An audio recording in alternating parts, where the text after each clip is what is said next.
cây thô mây ruy điếu ngâm bạc mây muôn nâng ta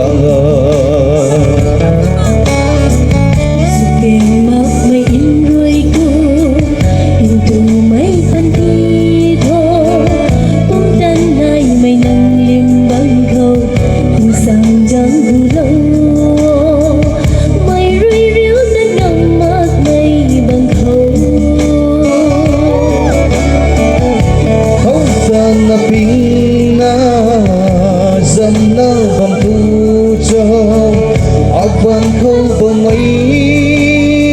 muốn gì này nàng tăng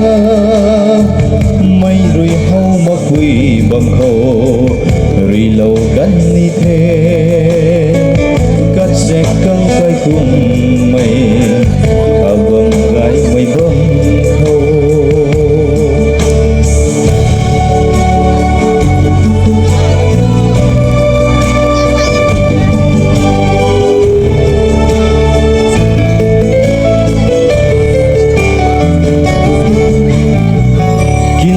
dù quăng băng sini chân đất lắc ni không thể các gân phung mây rơi na